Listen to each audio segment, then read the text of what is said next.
Hoorah, Marines! Man, that is beautiful. Let me just say, this might be one of the most beautiful sights I think I've ever seen. In fact, I'm not supposed to say this. I'm really not. But I think you guys might be my favorite. Don't tell anybody. Marines, it's great to see you. It's an honor to be here. Chief, Commandant, Secretary of the Navy, thank you. It's an honor to be at Camp Pendleton. And looking out at these Marines today and the Navy SEALs I had a chance to do PT with this morning. You know, I do PT all around the country now with the troops, and it's turned into smoke the secretary. It's clear to me why President Trump says all the time we're the strongest, most powerful, most lethal, and most prepared military on the planet. Because you are that strength. You are that power. You are that lethality. And you are prepared. And President Trump's going to make sure it stays that way. Being here with you is the perfect way to mark 250 years of the beautiful and beloved United States Marine Corps.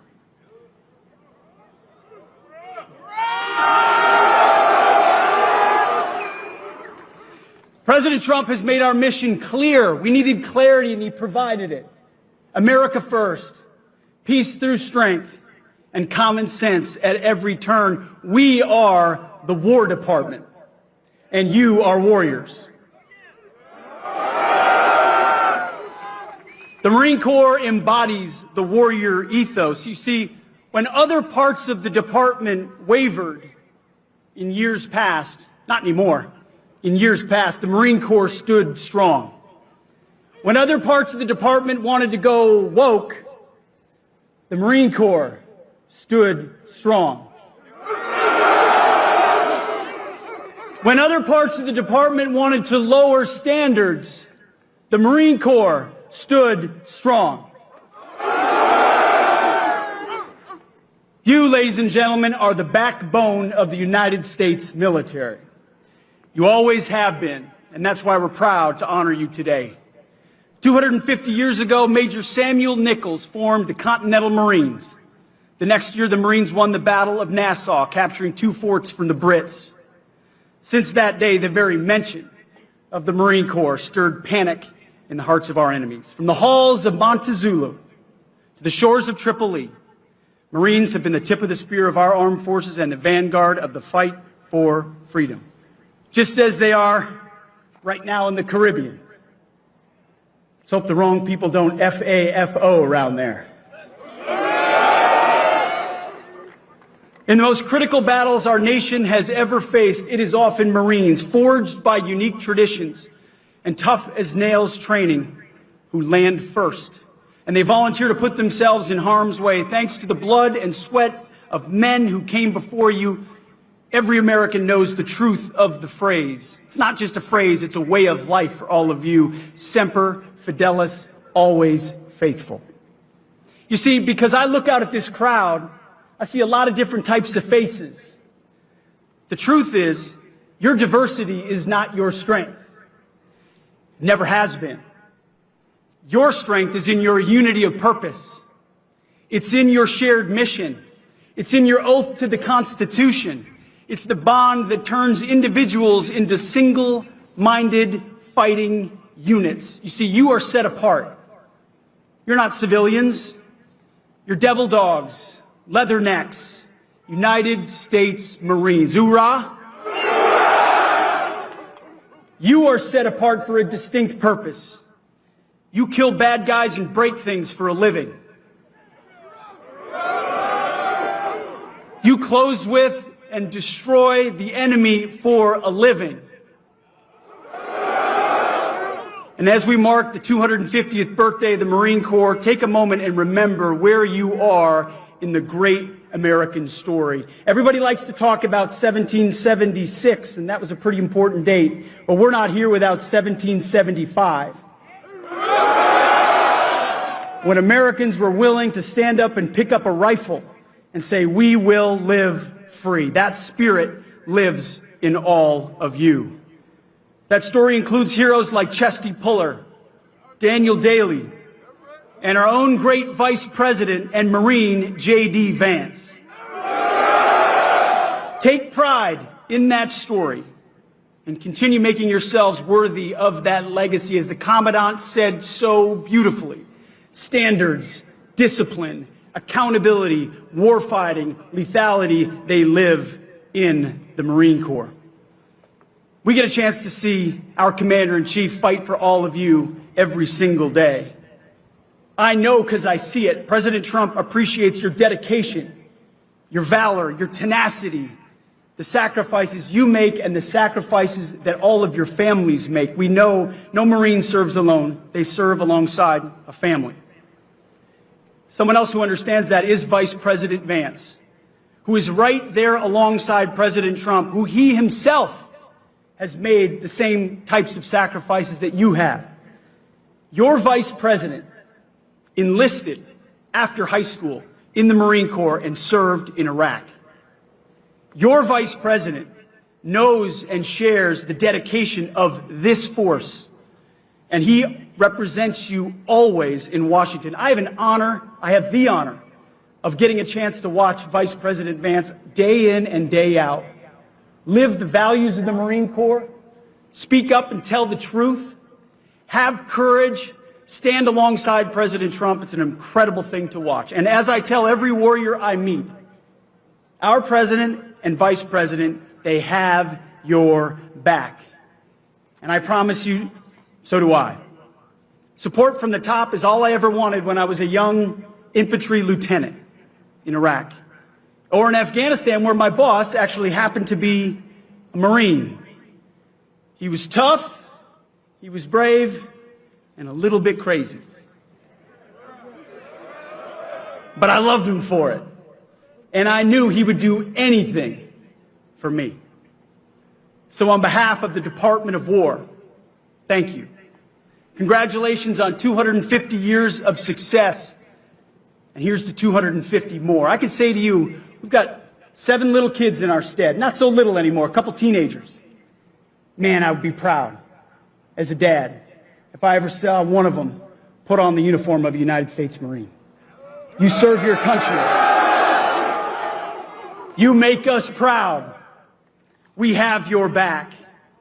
God bless you. God bless our Marines, and may God bless our great republic. Godspeed. God bless you, Marines. God bless you, Camp Pendleton. It is so much fun and such an honor to be out here to celebrate 250 years of United States Marines. Now, I gotta say, first of all, thank you to so many of the fine people who are here today who make this incredible event happen and who every day make our military the finest fighting force anywhere in the world. First of all, our great Secretary of War, Pete Hegseth, who gave a hell of a speech, if I might say so. Pete, where are you at?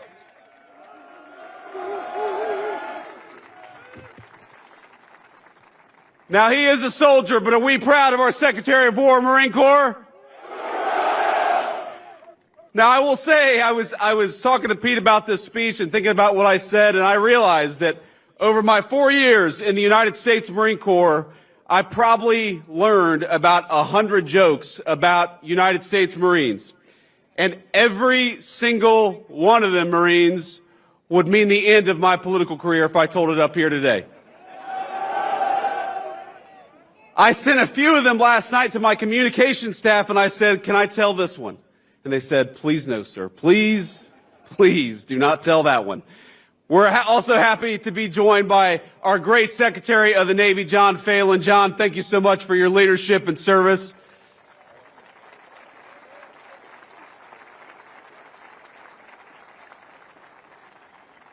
I got to give a shout out to my beautiful wife, our great Second Lady, Usha Vance, with the Marine Corps hat.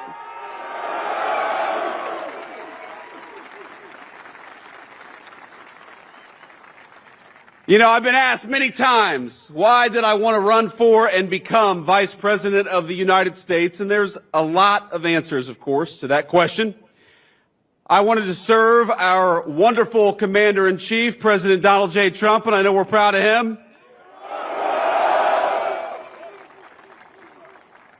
And of course, I wanted to serve the American people and make their lives better. But really, deep down, I wanted the Commandant of the Marine Corps to have to salute a member of the E4 Mafia, and now he has to.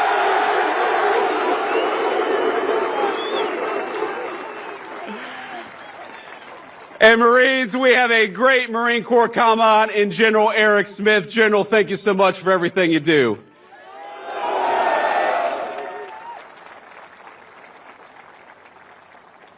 We got General Daniel Taylor. Where is General Daniel Taylor? Apparently he was sick today. We have got Admiral Gavin Duff here. Admiral, thank you for your service, sir.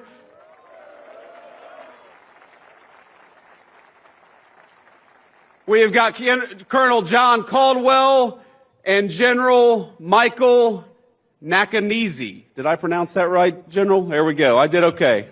I'm the Vice President, so you can't tell me I'm wrong.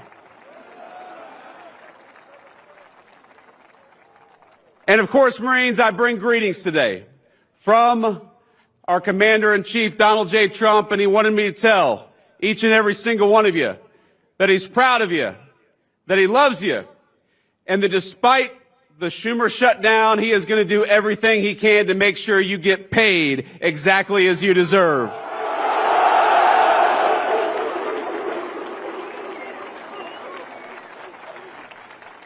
Now, I know we're here to talk about the Marine Corps, but I got to get just a little political because congressional Democrats seem to want to keep the government shut down, even though it would mean that a lot of you would not get your paycheck. But as I told the president just a couple of days ago, I said, sir, we have got to figure out how to pay these Marines, both for their sake, but also, of course, because if we don't pay our enlisted Marines, every bar in Southern California is going to go out of business, and we don't want that.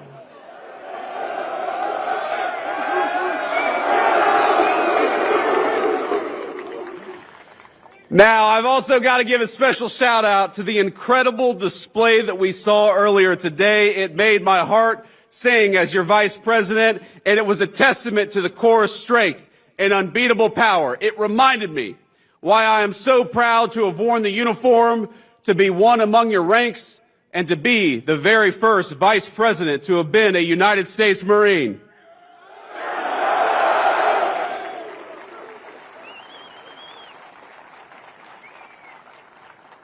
Now, for us East Coast Marines, Camp Pendleton has always had a special place in our imagination. We heard the stories of the back-breaking hikes you all had to do, the West Coast Marines had to do in Camp Pendleton. You know it? Us East Coast Marines, we had the sand fleas and you all had the hills. I don't know which was worse.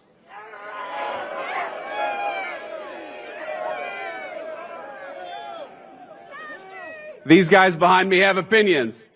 So let's give some credit to the amazing Marine units who pulled this off. First of all, to the incredible Marines of this base and the Marine Corps Forces West who put on this display. Let's give a round of applause to the incredible job they did.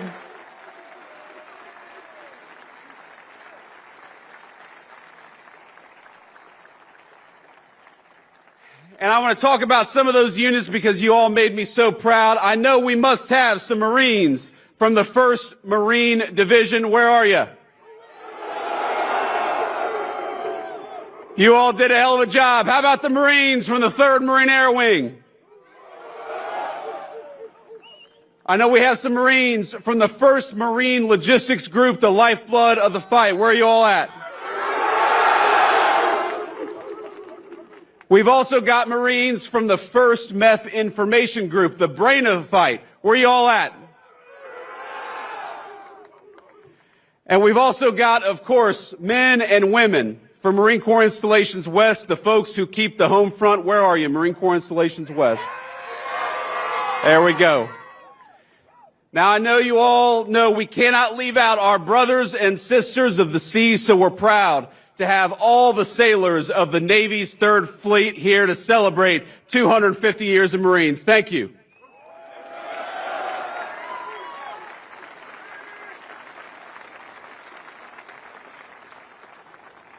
These sailors who go to war with us, they fight over the horizon. They stand shoulder to shoulder with Marines wherever the fight takes us. And if any group shares in the glory of the Marines' 250th birthday, it is our beloved Navy Corpsmen. Let's give a shout out to the Navy Corpsmen out there. We love them.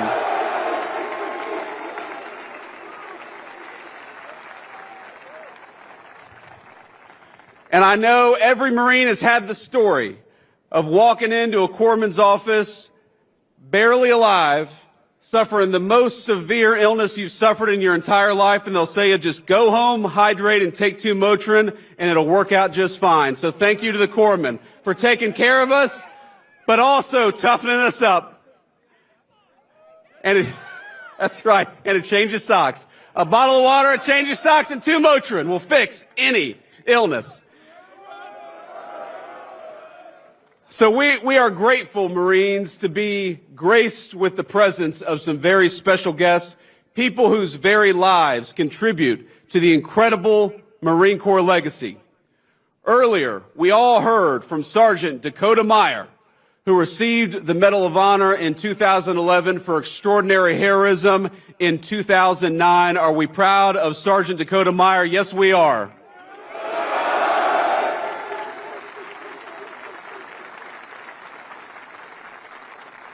And despite the constant rain of enemy fire, then Corporal Meyer made multiple runs across an ambush zone that day, saving the lives of 36 American and Afghan troops. Dakota Meyer, we love you. We're proud of you. You're the very best of the Marine Corps and the very best of this country.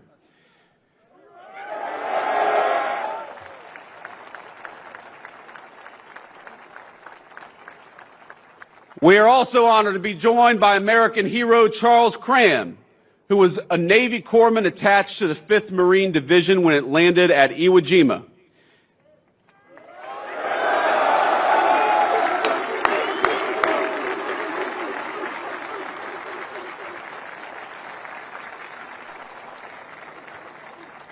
Now, as part of that force, this American hero watched the Stars and Stripes raised over Mount Suribachi before being wounded on the 7th day of battle while tending to a Marine. For his valor, he was awarded the Silver Star, the Bronze Star, and the Purple Heart. Sir, we love you. Thank you for your service.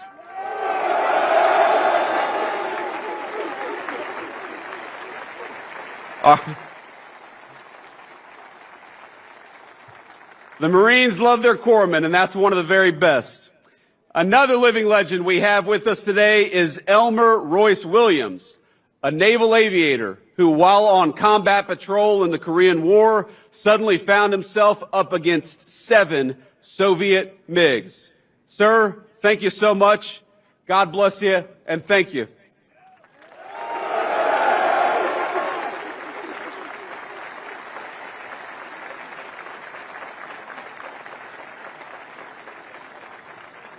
Now we're going to let the brave lieutenant take a seat, but I got to talk a little bit about him. I got to brag on him, because despite the odds, Lieutenant Williams took down 4 of them in a single 35-minute dogfight, the longest dogfight in naval history, a record, I believe, that still stands to this day. Hoorah!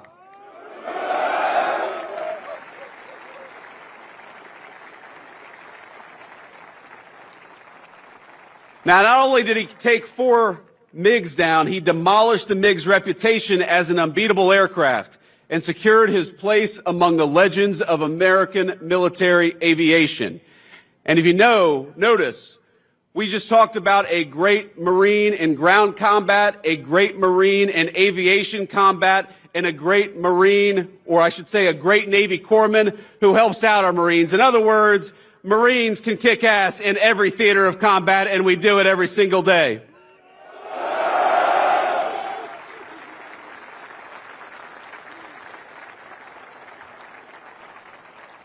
And I finally got to give a shout out to my dear friend, recently retired Master Sergeant Charles McKelvey. Chase, where you at, man? Love you. Oh, he's got a beard already. Look at that. He's been out of the Marine Corps for 3 months. He's already got a beard longer than what I got. Now, Master Sergeant McKelvey and I served together at Cherry Point when we were both very young Marines, and we've been good friends ever since. I call him Chase. Other Marines will tell you Chase is an extraordinary person, the smartest, kindest Marine you'll ever meet, and those are descriptions I can personally attest to.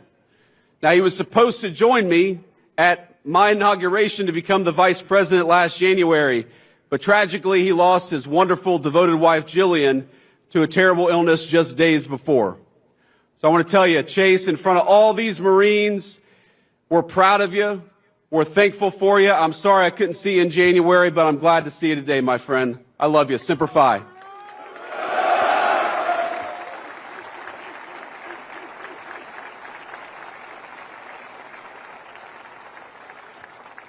And finally, we are grateful to have all of you, whatever your rank, whatever your station in the Marine Corps, here at Camp Pendleton to commemorate this incredible 250th anniversary of our beloved Marine Corps. From these mountains and this water, Marines have deployed to every major fight of the last century, from island hopping across the Pacific to Vietnam's Hue City to Kuwait to Helmand and beyond. And standing here, you can feel the weight of that history. The generations upon generations of Americans who cut their teeth at this base before boarding ships and carrying the American flag into battle. But that's exactly what Marines do. For 2.5 centuries now, this beloved Corps has served as our nation's sharp edge, always forward deployed, always ready, and always faithful. My service in the Marine Corps was a huge part of my life. I would not be here today. I would not be the Vice President of the United States. I would not be the man I am today were it not for those 4 years that I served in the Marine Corps. Now, before I was enlisted, I was pretty terrified about the prospect of becoming a Marine. I'm sure that a lot of you can share that. I remember I had nightmares before I went to boot camp of drill instructors yelling at me, of being away from my family, of being constantly stretched well beyond my own physical limits. It's daunting stuff, as all of you know. And as anyone who survived boot camp can tell you, it's all real. But my cousin Rachel, in particular, one last shout out to a former Marine. In particular, she pushed me to do it. A veteran of the Corps herself, she got it. She understood what joining does for a young man or a young woman. So she pushed me to go and talk to a recruiter, which I did, and I will never forget that conversation. Because at no point did he try to sell me on the United States Marine Corps. He warned me, he said, you don't enlist in the Marine Corps to make money, and you all know that's exactly right. He said you might even go to war. This was back in 2003, right after we invaded Iraq. But what he did tell me is that enlisting in the Marines would teach me many things, including discipline and the virtue of leadership. And that was appealing to me, and I know it's appealing to Marines today and for every year of our 250-year history. Hoorah! But over the days that followed, what further dawned on me was that I needed to do this not just for me, but for the nation. My country needed me just as sure as the country needs each and every one of you today. The September 11th attacks had occurred barely a year earlier. And as I weighed what enlisting would mean, the crisis in Iraq was becoming a full-out war. So I made the call. As an 18-year-old senior in the state of Ohio, it was one of the first times in my life that I recall feeling like the country actually needed me. And when I realized I had a responsibility to something so much greater than myself or even my family, and I had an obligation to act on that feeling of duty. And I know that's something that animates every single one of you, whether you're a private or a general. That spirit of service has been the spirit of the Marine Corps for 2.5 centuries. So I just wanted to say, from the bottom of my heart, from one Marine to another, from the Vice President of the United States to the whole Marine Corps, thank you for your service. We are proud of you and proud of your service.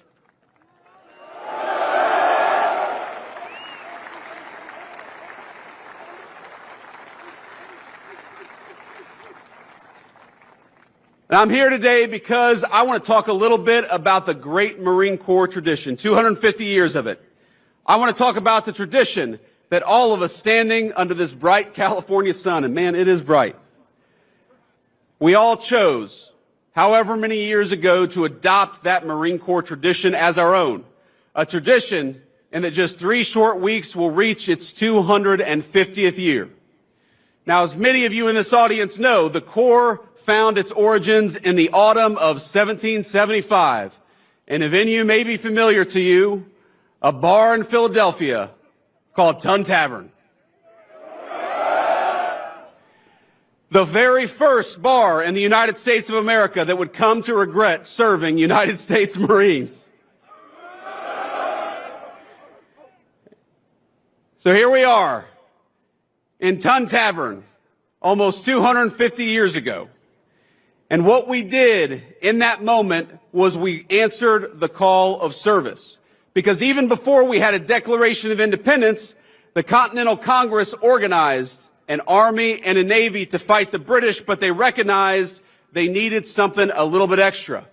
They needed a force that could fight just as comfortably on land as it could on sea, that was able to move fast, strike hard, and hold its ground.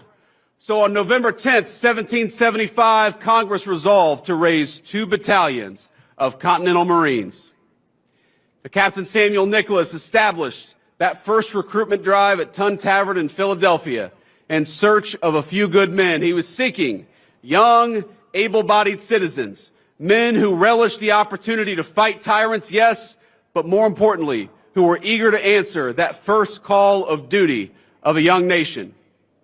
Just a few months later, Captain Nicholas was personally leading those Marines in a daring raid on New Providence, receiving British forts and supplies in the Bahamas.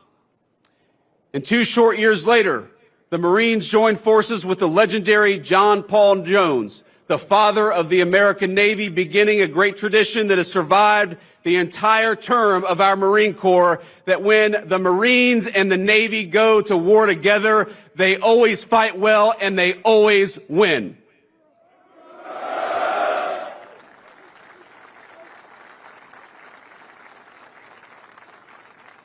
The War of Independence set a blueprint that Marines follow to this day. Boldness in action, unity in purpose, and a lightning readiness to go wherever the nation required. In battle after battle, the United States Marine Corps has broken the backs of empires, you've toppled tyrants, you've hanged pirates, and hunted down America's foes across the 7 seas. And Pete, turns out we're hunting some pirates today, aren't we? From Tripoli to the halls of Montezuma, from Bella Wood to Iwo Jima, and from Chosin Reservoir to Khe Sanh, we Marines have repeatedly earned our reputation as the first to fight and the last to leave. And as all of you know, that legacy only grew stronger after 9/11. Within weeks after the attack, the 15th Marine Expeditionary Unit, the 15th MEU, already forward deployed on September the 11th, helped launch the most ambitious amphibious assault in the history of the United States of America. And that's just how Marines are wired. No matter where, no matter when, the Corps will always uphold its reputation for discipline and for unshakable focus. Now, I always think back to what Army Major General Frank Lowe had to say this about the Corps in 1952. The safest place in Korea was right behind a platoon of Marines. Lord, how they could fight, and what a great testament to the United States Marine Corps.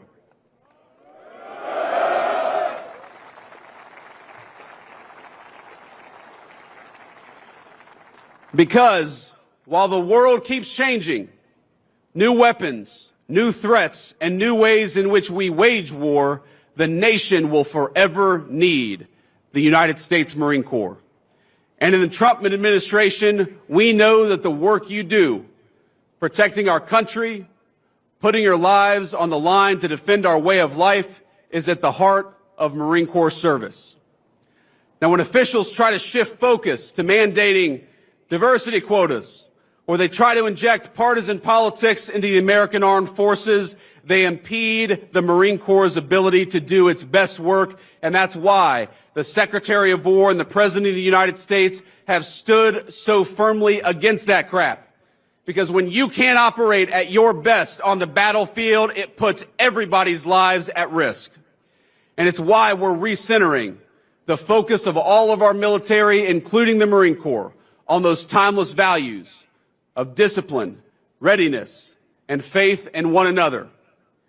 Now, I remember when I was a young recruit in boot camp talking about how politically correct things got maybe over the last few years, and I compare it to my time in the Marine Corps. I remember I was lining up as a young recruit to go to church one Sunday morning, and back then there were two lines.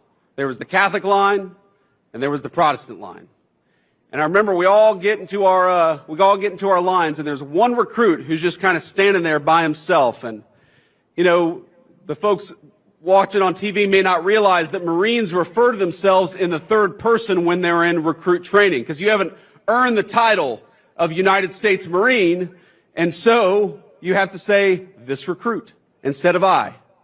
And so you've got this one recruit standing out there by himself, and the drill instructor says, "Hey, what the hell are you doing?" And the recruit says, "This recruit is an atheist." And the drill instructor says, "Bullshit, get in the Catholic line."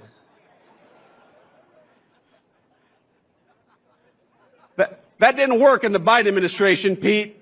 That didn't work in the Biden administration. But now we recognize that it is not our diversity that makes us stronger. It is our common purpose. It is our common mission. And it is the fact that every single person here bleeds Marine Corps green.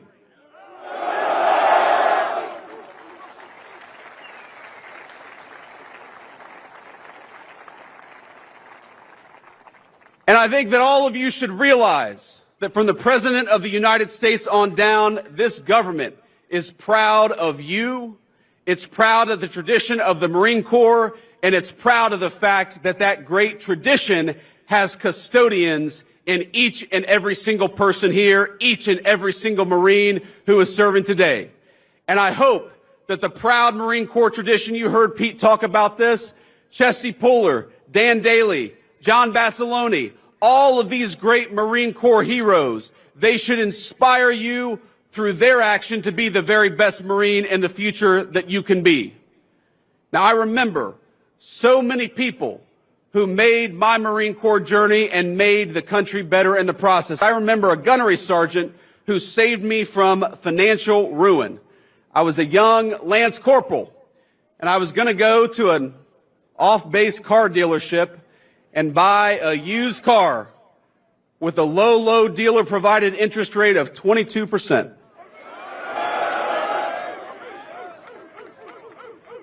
These Marines behind me, you aren't supposed to nod your head at that part, guys. No 22% interest rate. So I had a gunny who was like, "Look, stop being a dipshit and go to Navy Federal Credit Union, get a better interest rate, and then go and buy a car." And that's exactly what I did. I remember that gunny, and I remember a young Marine who was younger than I was. Chase knows who I'm talking about, a Puerto Rican Marine who grew up in New York City. You too, huh? A man I thought I had nothing in common with, but who I learned bled Marine Corps green just like I did, and who came to my inauguration as Vice President of the United States. I remember a Marine I served with, a guy whose political beliefs you might call far left, but despite the craziness of our politics today, remains one of my best friends and is a man I would trust with my life. I remember the Marines raising the flag over Iwo Jima, etching in American memory the importance of respecting and honoring our beautiful national symbol. I remember all my friends from the Marines, men and women, some of whom retired and some of whom made the Marine Corps proud in the civilian world. I remember General Chuck Krulak, who I met at my cousin's boot camp graduation. He was the 31st Commandant of the Marine Corps, and I was probably 14 years old, and I was taller than he was. But he was tough as nails. I met him as Vice President, by the way, just a few months ago. He's still very short, and he's still tough as nails, and he still loves the Marine Corps as much as he did on his first day of service. Now, he had a phrase, I'm sure you guys have heard it. He said that the most important thing the Marine Corps does for this nation is to win battles and to make United States Marines. Today, we remember a fallen Marine from the 3rd Marine Air Wing who died not far from here on a training mission. He died so recently, as a matter of fact, I can't even say his name publicly, but I want all of us to know and send a message to his family that we remember them and we know that his Marine Corps service was not in vain. Let's give an hoorah for that fallen Marine.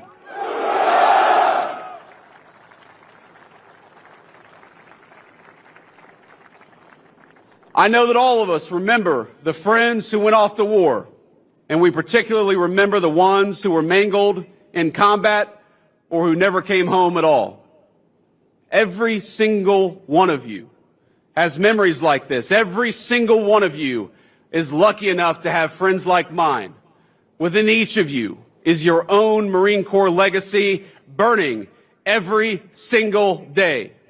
And because of that, every one of our fellow Marines lives on.